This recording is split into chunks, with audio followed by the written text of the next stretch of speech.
In the winter of 1864, when vigilantes finally stormed the cabin of Montana Territory's most trusted lawman, they discovered something that would haunt the American frontier forever. Sheriff Henry Plummer, the man who had sworn to protect Bannack City's citizens, had been systematically orchestrating their murders for over 3 years. Hidden beneath floorboards were detailed maps marking every gold shipment route, personal belongings of dozens of missing travelers, and a leather-bound ledger containing the names of 102 confirmed victims. What they found next would reveal the most sophisticated criminal conspiracy in the history of the American West, a network so intricate that it had infiltrated every level of territorial government, turning the very concept of law and order into an instrument of terror. The truth about Sheriff Plummer would only emerge decades later, buried in territorial records that authorities had desperately tried to suppress. Bannack City, Montana Territory, 1862. The town had sprung up almost overnight when prospector John White discovered gold along Grasshopper Creek in July of that year. Within months, what had been empty wilderness became a bustling mining camp of nearly 4,000 souls, all chasing the same glittering dream. Crude log cabins and canvas tents lined the muddy streets, while saloons, general stores, and gambling halls competed for space with the constant stream of newcomers arriving daily. The territorial government, headquartered hundreds of miles away in distant Washington, D.C., struggled to maintain any semblance of order in these remote outposts. Local law enforcement was often the only authority that mattered, and finding men willing to wear a badge in such lawless territory proved nearly impossible. Most decent men were too busy working their claims or had families to protect. The job typically attracted drifters, former soldiers, or those with questionable pasts who saw opportunity in chaos. Among the prospectors flooding into Bannack was a man named Henry Plummer. At 31 years old, he cut an impressive figure, tall and lean, with carefully groomed dark hair and a mustache that gave him an air of respectability. Unlike most of the rough-hewn miners, Plummer wore clean clothes, spoke with education, and carried himself with the confidence of someone accustomed to leadership. He claimed to have been a lawman back in California and Nevada, though he remained vague about the specific details of his service. The miners and merchants of Bannack took to him immediately. Here was a man who seemed capable of bringing order to their chaotic community. When word spread that the territorial governor was looking to appoint a sheriff for the newly formed Bannack district, Plummer's name was mentioned by nearly everyone. Local businessman Elkanah Morris vouched for his character, as did several other prominent citizens who had been impressed by Plummer's calm demeanor and apparent knowledge of law enforcement procedures. What they didn't know was that Henry Plummer had indeed been involved with law enforcement in California, but not in the way they imagined. He had been arrested multiple times for various crimes, including assault and suspected murder. His most recent departure from California had been rather sudden, following the mysterious death of a rival who had been courting the same woman Plummer desired. But in the isolation of Montana Territory, where communication with the outside world was sporadic at best, such details were impossible to verify.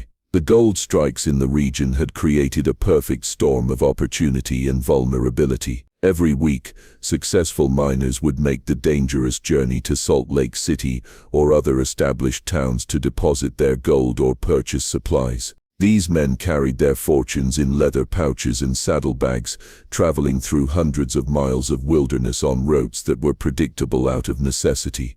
The few established trails had to follow river valleys and mountain passes, making them natural ambush points for anyone with criminal intent. As winter approached in 1862, the citizens of Bannack were dealing with more than just the harsh Montana cold. Travelers on the Salt Lake City route had been disappearing with alarming frequency. At first, it was easy to dismiss these disappearances as the natural dangers of frontier travel: wild animals, harsh weather, or hostile Native American tribes. But the pattern was becoming impossible to ignore. Well-armed, experienced travelers were vanishing without a trace, often on routes they had traveled safely multiple times before. The fear was palpable in Bannack's saloons and gathering places. Men who had struck it rich were afraid to leave town with their gold. Yet staying meant watching their hard-earned wealth lose value as supplies grew scarce and expensive. The territorial government's assurances that military patrols were being increased did little to calm nerves, especially since these patrols seemed to have no better luck than civilian travelers in avoiding the mysterious disappearances. It was in this atmosphere of growing anxiety that Henry Plummer made his bid for the sheriff's position. He spoke eloquently about the need for local law enforcement that understood the unique challenges of mining territory. He proposed organizing citizen patrols and establishing way stations along the major routes. His ideas impressed the territorial authorities, and in late 1862 Henry Plummer was officially appointed sheriff of Bannack district, a territory that encompassed hundreds of square miles of some of the most remote and dangerous land in America. The appointment was celebrated throughout Bannack. Finally, they had a sheriff who seemed capable of dealing with their growing security problems. Plummer wasted no time in recruiting deputies, carefully selecting men who shared his vision of effective law enforcement. Among his first appointments were Buck Stinson, a former soldier who claimed experience in tracking and wilderness survival, and Ned Ray, a soft-spoken man who had earned respect for his skill with firearms. What the citizens of Bannack didn't realize was that their new sheriff had just gained official control over the very territory where travelers were disappearing. The first sign that something was deeply wrong came on a bitterly cold morning in January 1863. Thomas Caldwell, a merchant from Virginia City, had planned to make the journey to Salt Lake City with a substantial shipment of gold dust, nearly $8,000 worth, representing months of successful trading with local miners. Caldwell was known as a cautious man who never traveled alone and always informed Sheriff Plummer of his planned routes and departure times, both as a courtesy to local law enforcement and as a security measure. On the morning of January 15th, Caldwell stopped by Sheriff Plummer's office as usual. The sheriff's log, which would later be recovered, contained a detailed entry of their conversation. Caldwell planned to take the northern route along the Beaverhead River, accompanied by 2 armed guards, and expected to reach the first way station by evening. Plummer had wished him safe travels and promised to send a deputy to check the route if they hadn't received word of Caldwell's safe arrival within a week. Caldwell never reached the first way station. More disturbing, his 2 guards never returned to Bannack either. When Deputy Buck Stinson organized a search party a week later, they found evidence of the group's passage along the expected route: cold campfire ashes, horse droppings, even discarded food scraps. But about 30 miles from town, all traces simply vanished. It was as if 3 men and their horses had been erased from existence. The search continued for days, with volunteers combing every ravine and creek bed in the area. What they eventually discovered would haunt the territory for decades to come. Hidden in a grove of pine trees, nearly a mile from the main trail, they found a hastily dug grave containing 3 bodies. The men had been shot execution-style, single bullets to the back of the head. Their horses, saddles, weapons, and the gold were nowhere to be found. But it was the condition of the scene that truly disturbed the searchers. This had not been a random robbery by desperate bandits. The killers had taken time to strip the bodies of anything valuable, including boots, clothing, and personal effects. More chilling, someone had carved crude symbols into nearby trees, markings that meant nothing to the search party but suggested some sort of organized group, rather than random criminals. Sheriff Plummer arrived at the scene within hours of the discovery, and his reaction was exactly what the citizens expected from their dedicated lawman. He examined every detail meticulously, took careful notes, and organized an expanded search of the surrounding area. He spoke with quiet determination about bringing the killers to justice, and promised that no effort would be spared in hunting down those responsible for such a heinous crime. What no one noticed at the time was how efficiently Plummer directed the search away from certain areas, or how quickly he dismissed potential evidence that might have led in particular directions. His deputies, Buck Stinson and Ned Ray, seemed unusually knowledgeable about the terrain and were remarkably skilled at predicting where evidence might or might not be found.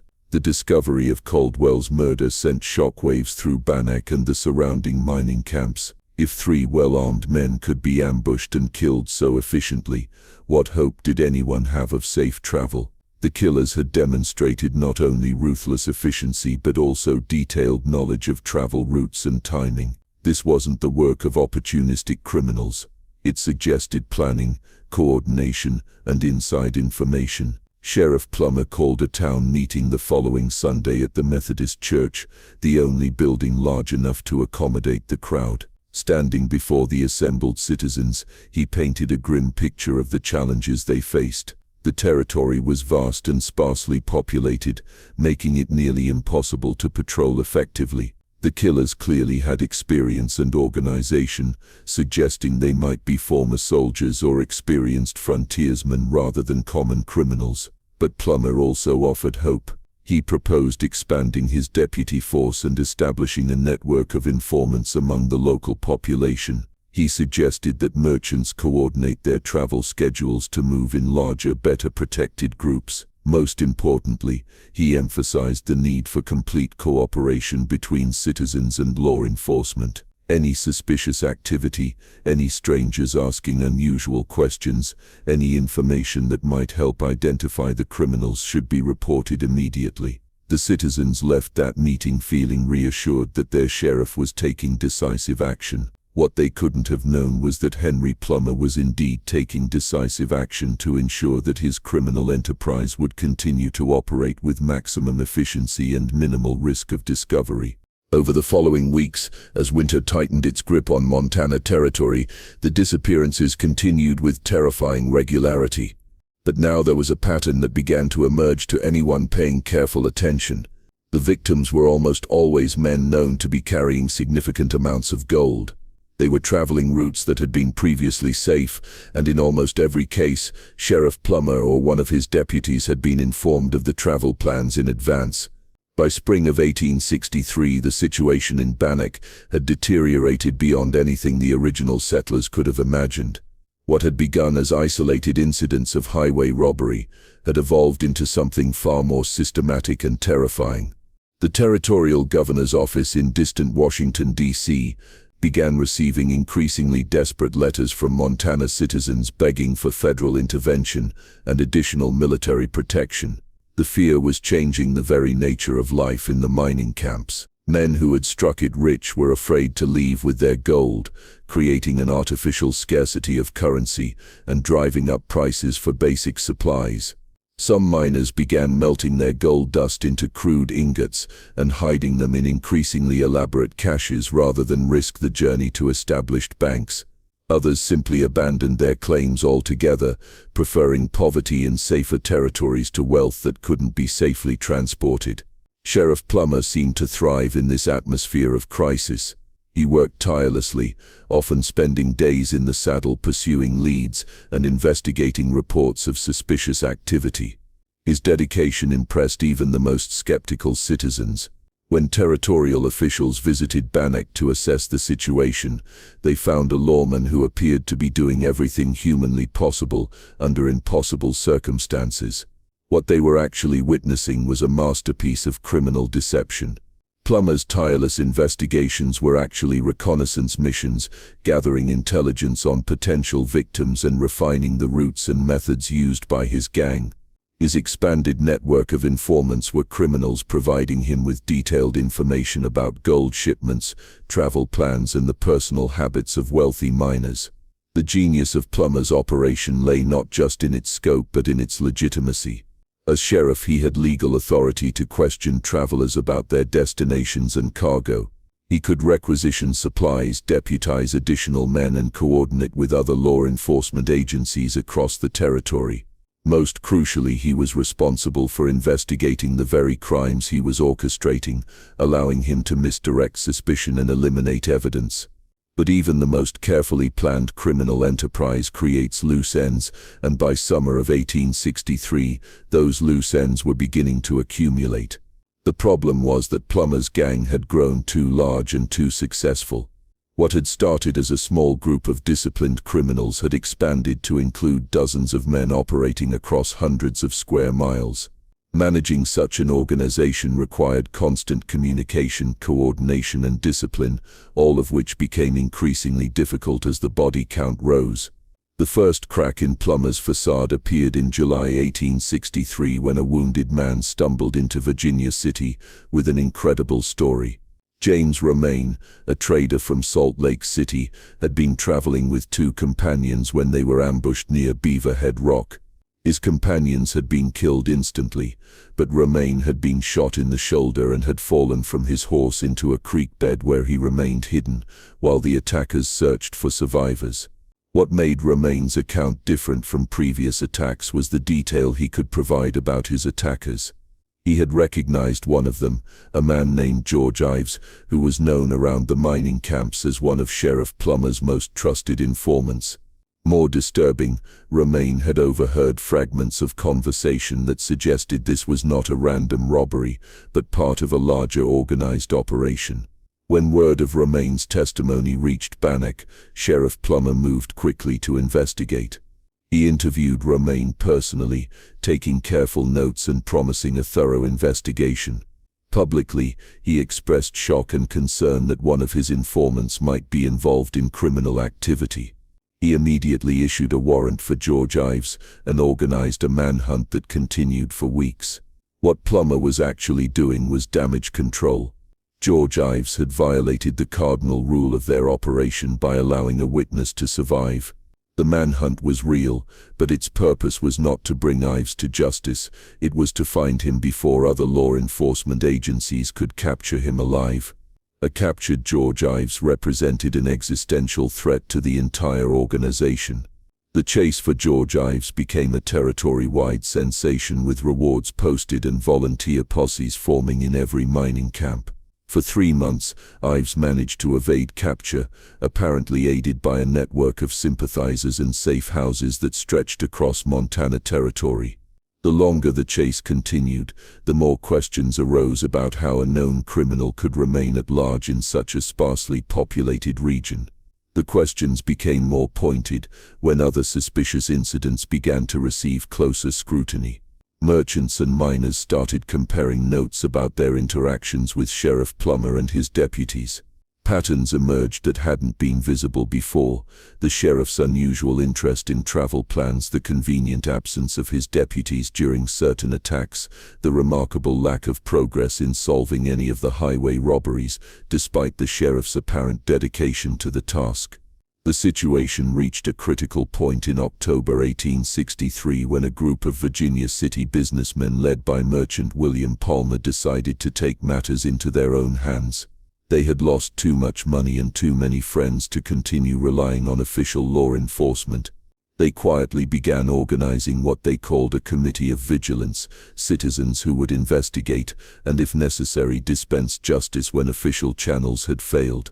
The formation of vigilance committees was not uncommon in frontier territories where legal authority was weak or corrupt.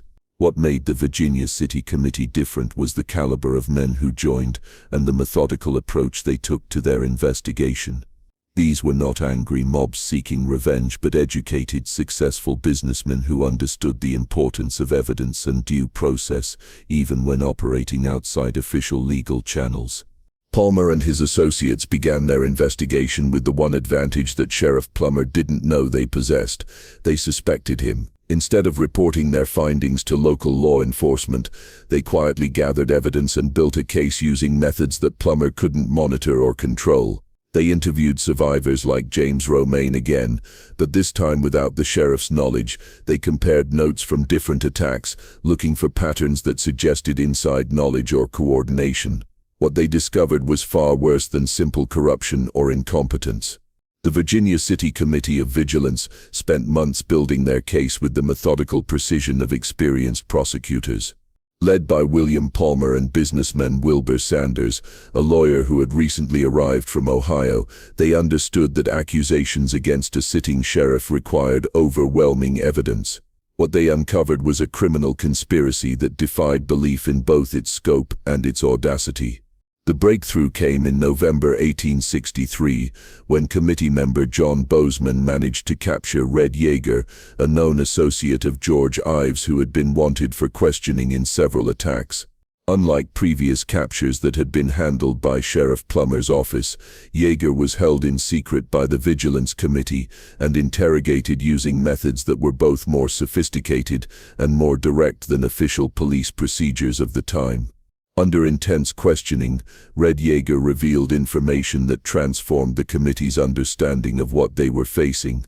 The highway robberies were not the work of a loose confederation of bandits, but rather a highly organized criminal enterprise with over 30 active members operating across 3 territorial districts. The gang had an official name. They called themselves the Innocents, and they operated with military-like precision and discipline. But the most shocking revelation was yet to come. According to Yeager, the leader of the Innocents was not some mysterious outlaw chief operating from hidden mountain strongholds. The leader was Sheriff Henry Plummer himself, and the organization's headquarters was located in the basement of Bannack's official sheriff's office. Yeager's testimony included details that only someone with intimate knowledge of the organization could have known. He described a sophisticated communication system using coded messages and signal fires that allowed gang members to coordinate across hundreds of miles of territory. He revealed the existence of detailed maps showing every major gold shipment route, complete with notations about the best ambush points and escape routes. Most damning, he provided the names of dozens of local citizens who were secretly part of the organization, including several of Plummer's official deputies. The Vigilance Committee faced a dilemma that was unprecedented in American frontier justice. They had uncovered evidence of crimes that went far beyond simple robbery or murder. This was systematic terrorism directed against an entire territorial population by the very officials charged with protecting them. Traditional legal processes were not just inadequate, they were compromised at the most fundamental level. Wilbur Sanders, with his legal background, advocated for a careful, methodical approach. They needed to gather additional evidence, identify all members of the organization, and plan their response to minimize the risk of retaliation against innocent citizens. Plummer and the other businessmen, however, argued that delay was too dangerous. Every day that Plummer remained in office meant more deaths and more opportunities for the gang to discover the committee's investigation. While the committee debated strategy, events were moving rapidly in other parts of the territory. George Ives, still the subject of the territory-wide manhunt, had finally been cornered near the Stinking Water River by a posse that included both official deputies and civilian volunteers. What happened next would provide the Vigilance Committee with the final piece of evidence they needed. Ives had been captured alive, contrary to what Sheriff Plummer undoubtedly preferred. Worse, he had been captured by a mixed group that included men the sheriff couldn't control. When word reached Bannack that Ives was being brought to Nevada City for questioning, Plummer immediately organized a group of his most trusted deputies to transport the prisoner to Bannack, where he could be properly interrogated and held for trial. But the citizens of Nevada City refused to turn Ives over to Plummer's custody. They had grown suspicious of the sheriff's inability to solve any of the highway robbery cases, and they were determined to conduct their own interrogation of the first suspect to be captured alive. The confrontation between Plummer's deputies and the Nevada City citizens created a tense standoff that lasted for days. During this standoff, something remarkable happened. Citizens from Virginia City, Nevada City, and other mining camps began to converge on the area, drawn by news that George Ives had finally been captured. What started as a simple prisoner transfer became an impromptu mass meeting of Montana Territory's most concerned citizens. And for the first time since the robberies had begun, they were able to compare notes and share information outside of Sheriff Plummer's supervision. The conversations that took place during those cold December days in 1863 were revelatory. Miners and merchants who had never met before discovered that they had remarkably similar experiences with Sheriff Plummer and his deputies. The same patterns of unusual interest in travel plans, the same convenient absences during attacks, the same lack of progress in investigations despite apparent dedication and hard work. More disturbing, several men came forward with information they had previously kept to themselves. A blacksmith from Bannack described how Sheriff Plummer had commissioned special horseshoes designed to create misleading tracks. A supply merchant revealed that Plummer had purchased unusual quantities of ammunition and supplies that were never accounted for in official records. A telegraph operator admitted that he had been instructed to delay or misdirect certain messages related to criminal investigations. As the evidence mounted, the impromptu gathering took on the character of a trial. George Ives found himself facing not just formal charges but a comprehensive review of the entire criminal conspiracy that the citizens believed he represented. Under intense questioning from multiple interrogators and facing a crowd that was growing more hostile by the hour, Ives began to reveal details that corroborated and expanded upon Red Yeager's earlier testimony. The picture that emerged was truly horrifying. The Innocents had been responsible for at least 100 deaths over the past 2 years, making them one of the most prolific criminal organizations in American history. They had systematically targeted successful miners, merchants, and travelers using inside information to predict movements and maximize profits while minimizing risks. The organization had infiltrated every level of territorial government, from local sheriffs to territorial commissioners. But perhaps most chilling was Ives' description of Henry Plummer's personal involvement in the murders. This was not a case of a corrupt official who looked the other way or accepted bribes. Plummer had personally participated in many of the killings, often using his official authority to disarm victims or lure them into vulnerable positions. He had developed a reputation among gang members for his cold efficiency and his ability to kill without emotion or hesitation. The revelations about George Ives sent shockwaves through the assembled crowd, but they also created an immediate and deadly problem. Word of the interrogation was spreading rapidly throughout the territory, and everyone knew that Sheriff Plummer and his remaining gang members would soon learn that their organization had been exposed. The question was not whether they would retaliate, but how quickly and how violently. Wilbur Sanders and the other Vigilance Committee members found themselves in an impossible situation. They now had overwhelming evidence of the conspiracy, but they were hundreds of miles from any federal authority capable of handling such a massive criminal organization. Local territorial officials were either incompetent or compromised. Meanwhile, Henry Plummer remained at large with dozens of armed followers, and he now had every reason to eliminate witnesses and evidence before fleeing the territory. The decision of what to do with George Ives became symbolic of the larger question facing Montana Territory's citizens. Traditional legal processes had not just failed, they had been systematically subverted by the very criminals they were supposed to control. Yet taking the law into their own hands meant crossing a line that could transform them from citizens seeking justice into vigilantes dispensing frontier revenge. The debate raged for hours among the assembled citizens. Some argued that Ives should be transported to Salt Lake City or even back to Washington, D.C., where federal authorities could guarantee a fair trial and proper legal procedures. Others pointed out that such a journey would be incredibly dangerous, requiring them to transport a prisoner through territory controlled by his criminal associates with no guarantee that federal authorities would be any more effective than territorial officials had been. As night fell on December 19, 1863, the crowd reached a fateful decision. George Ives would be tried immediately by a citizens' court, with Wilbur Sanders acting as prosecutor and a local miner named Charles Bagg serving as defense counsel. The trial would follow proper legal procedures as much as possible, but it would be conducted under the authority of the assembled citizens rather than any official territorial court. The trial began immediately, conducted by lamplight in the bitter Montana cold.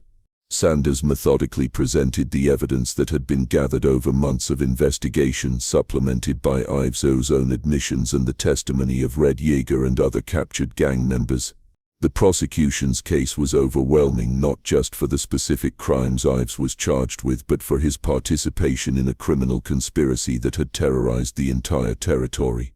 But even as the trial proceeded, disturbing news was arriving from other parts of Montana Territory. Riders reported that Sheriff Plummer and a large group of armed men had been seen moving toward Nevada City, apparently intending to rescue Ives or silence the witnesses who were testifying against him. Other reports suggested that gang members throughout the territory had been activated and were preparing for a coordinated response to the exposure of their organization. The trial took on an increasingly desperate urgency as the assembled citizens realized they were racing against time. If Plummer and his followers arrived before they could complete their proceedings, the opportunity for justice might disappear forever. Worse, the witnesses and Vigilance Committee members who had exposed the conspiracy would likely be killed in retaliation. Charles Bagg, serving as Ives' defense counsel, made the best case he could under the circumstances. He argued that his client had been coerced into joining the gang, that he had not personally participated in murders,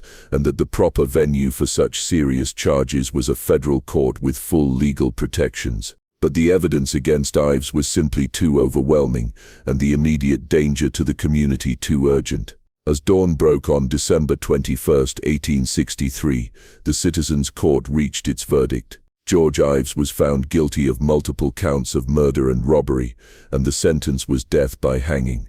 The execution was carried out immediately using a rope thrown over a makeshift gallows constructed from a nearby building. Ives's last words, according to multiple witnesses, were a warning that Henry Plummer and the remaining gang members would never allow the citizens' rebellion to succeed. The execution of George Ives marked a point of no return for both the citizens of Montana Territory and the remaining members of the Innocents. Word of the Citizens' Court and its dramatic conclusion spread rapidly throughout the region, creating a wave of both hope and terror. For law-abiding citizens, it represented the first successful challenge to the criminal organization that had controlled their lives for years. For Henry Plummer and his followers, it represented a mortal threat that required immediate and decisive response. Plummer's reaction to news of the execution revealed the true nature of the man behind the sheriff's badge. Rather than attempting to maintain his facade of legitimate law enforcement,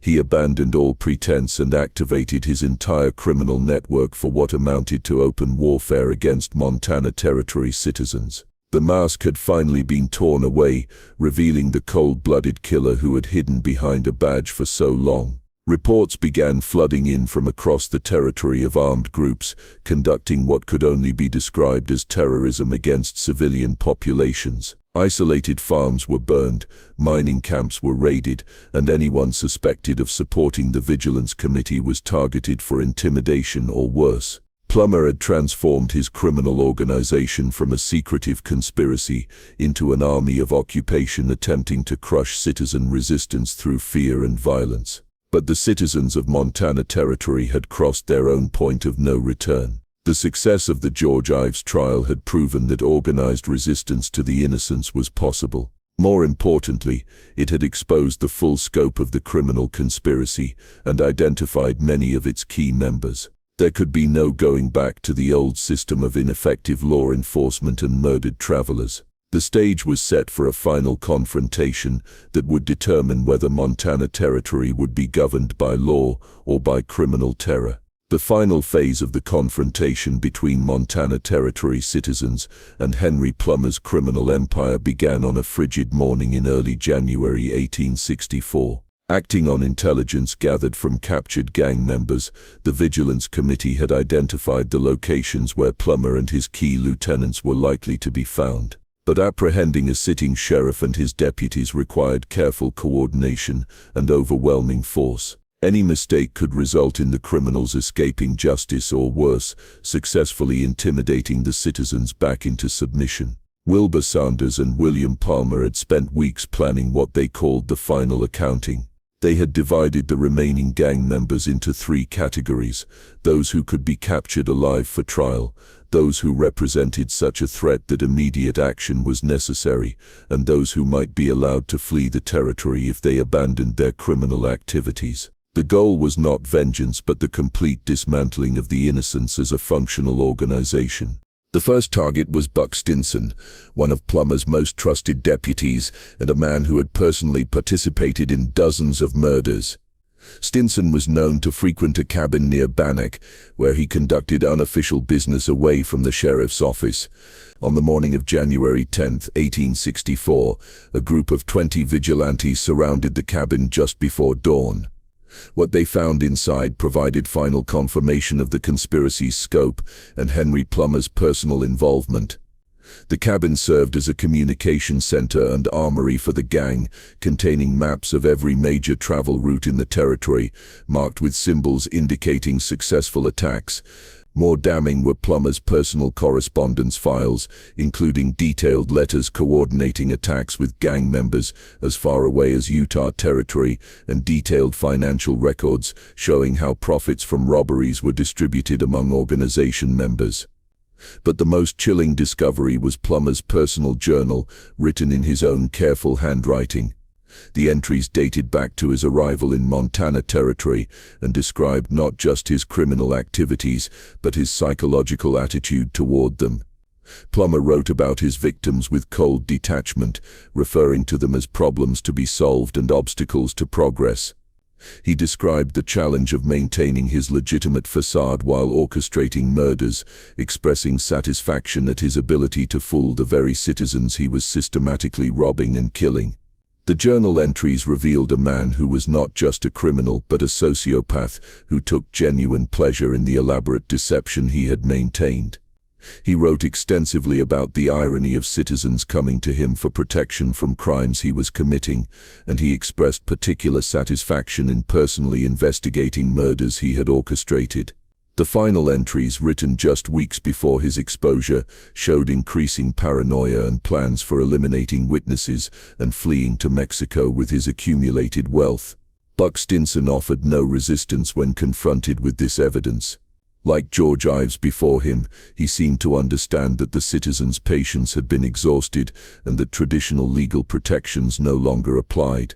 Under questioning, he provided additional details about the organization's structure and confirmed that Henry Plummer had been not just the leader but the architect of the entire conspiracy. Armed with Stinson's confession and the documentary evidence from the cabin, the Vigilance Committee moved quickly to apprehend the remaining key figures in the organization. Ned Ray was captured at his home in Bannack, along with additional records that revealed the financial scope of the conspiracy.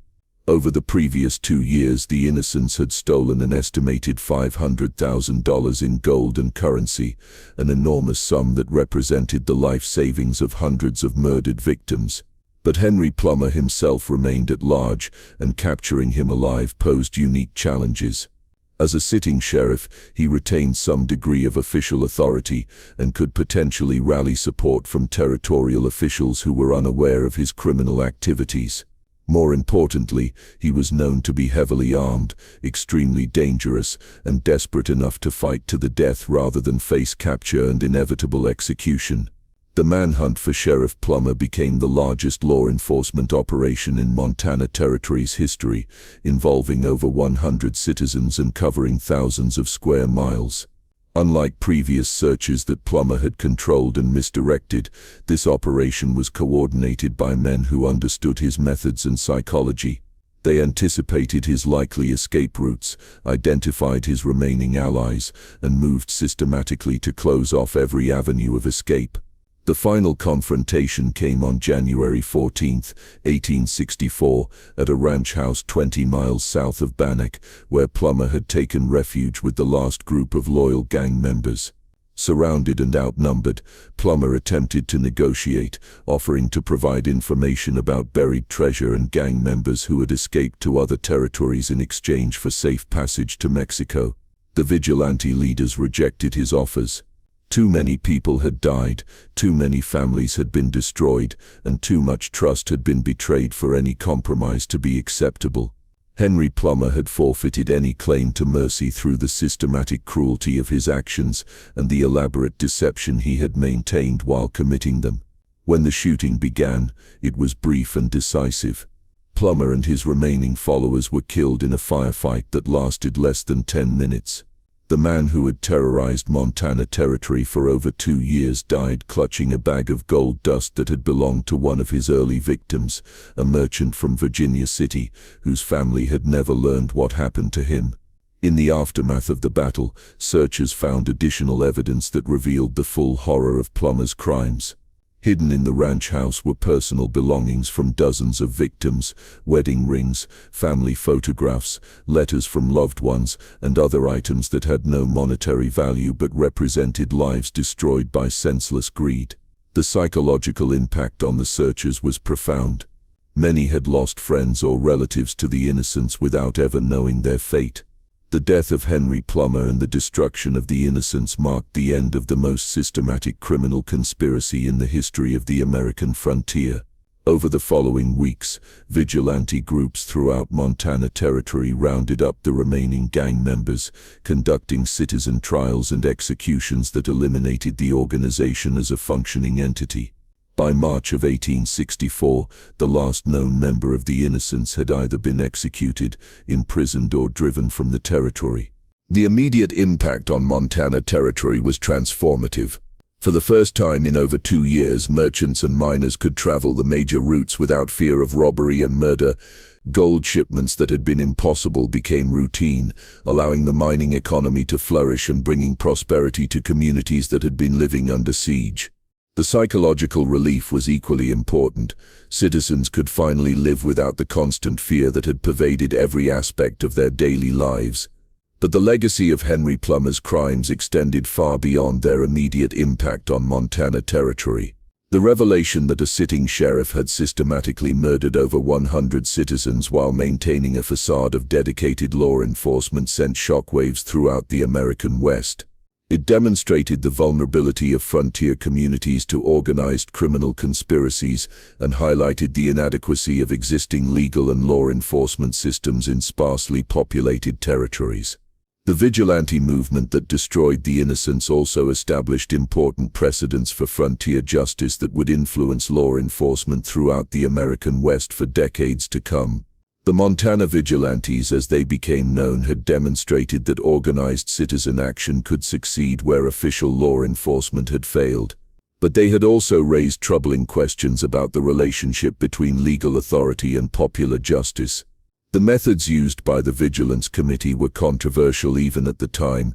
Critics argued that citizen courts and summary executions, regardless of their effectiveness, represented a dangerous departure from constitutional principles of due process and legal procedure.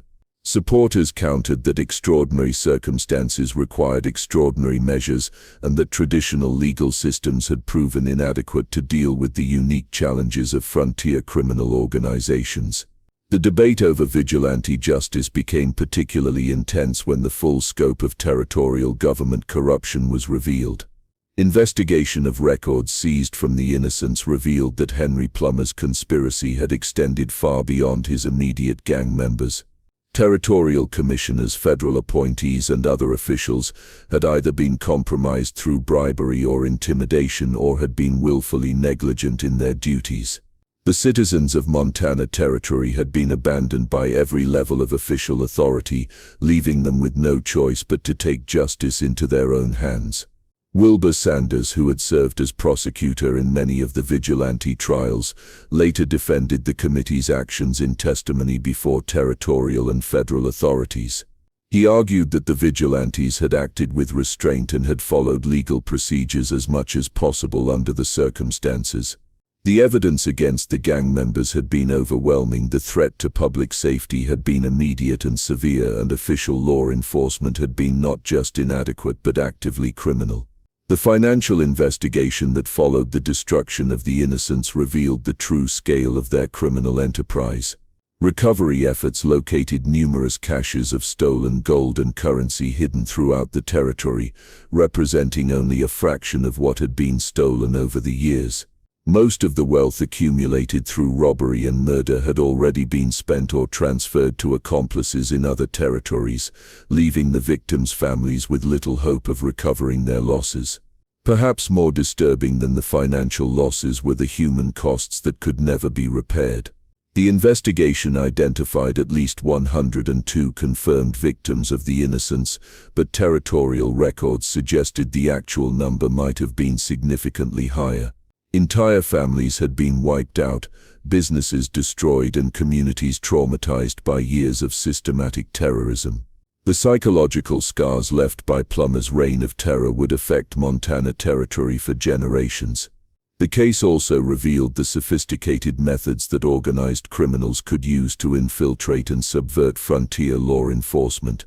Plummer's success had depended not just on violence and intimidation but on his ability to manipulate legal systems and exploit the isolation of frontier communities. His careful maintenance of a legitimate facade while orchestrating systematic murder represented a new and frightening evolution in American criminal behavior. Federal authorities eventually launched their own investigation into the Montana Territory situation, both to assess the vigilante actions and to prevent similar criminal conspiracies in other territories. The report they produced became a landmark document in American law enforcement history, analyzing the methods used by the innocents and recommending systemic changes to prevent future infiltration of territorial governments by organized criminal groups. The investigation confirmed every major allegation made by the Vigilance Committee and vindicated their decision to take direct action. Federal investigators concluded that Henry Plummer and the innocents had indeed been responsible for over 100 murders and had systematically corrupted territorial law enforcement to the point where citizen action was the only viable option for restoring order. But the federal report also emphasized the dangerous precedent set by the vigilante movement. While acknowledging that extraordinary circumstances had justified extraordinary measures in Montana Territory, the investigators warned that citizen justice could easily degenerate into mob rule if not carefully controlled and limited to the most extreme situations. The story of Henry Plummer and the innocents became legendary throughout the American West, serving both as a cautionary tale about the dangers of frontier lawlessness and as an inspiration for communities facing similar threats from organized crime. The Montana vigilantes were celebrated as heroes who had restored justice when official authority had failed, but they were also criticized as dangerous precedent setters who had undermined constitutional principles. As the years passed and Montana Territory evolved into a state with more sophisticated legal and law enforcement systems, the events of 1863 to 1864 took on an almost mythical quality. Stories of Sheriff Plummer's double life and the vigilante justice that destroyed his criminal empire were told and retold, often with embellishments that made the truth even more dramatic than it had actually been. But for those who had lived through the terror of those years, no embellishment was necessary. They had witnessed firsthand what could happen when the very officials sworn to protect citizens became their predators instead. They had seen how organized criminals could manipulate legal systems and exploit the vulnerabilities of isolated communities, and they had learned that sometimes when all other options have been exhausted, ordinary citizens must find the courage to stand against evil regardless of the personal cost. The final chapter of the Henry Plummer story was written not in the dramatic confrontations and executions that destroyed the innocents, but in the quiet determination of Montana Territory's citizens to build stronger, more transparent institutions that could never again be subverted by criminal conspiracies. The Montana territorial government implemented new oversight procedures, established better communication systems with federal authorities, and created multiple layers of accountability for law enforcement officials. These reforms, born from the bitter lessons of the Plummer era, became models for other territories and states throughout the American West. The legacy of Sheriff Plummer's crimes lived on not just in the stories told about them but in the institutional safeguards created to prevent their repetition. Yet even today, more than 150 years later, the case of Henry Plummer and the innocents continues to raise troubling questions about the relationship between official authority and citizen justice.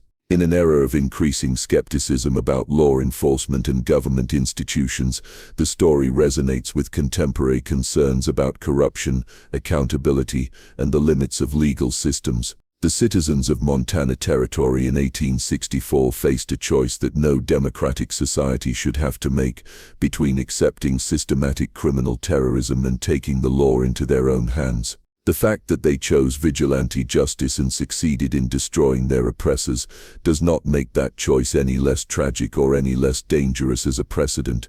This mystery shows us that the greatest threats to public safety and democratic institutions often come not from obvious criminals operating outside the law, but from those who corrupt the law itself while maintaining facades of legitimacy and respectability. Henry Plummer's ability to function as both sheriff and criminal mastermind for over 2 years demonstrates how vulnerable isolated communities can be to sophisticated criminal conspiracies, and how difficult it can be to distinguish between legitimate authority and predatory deception.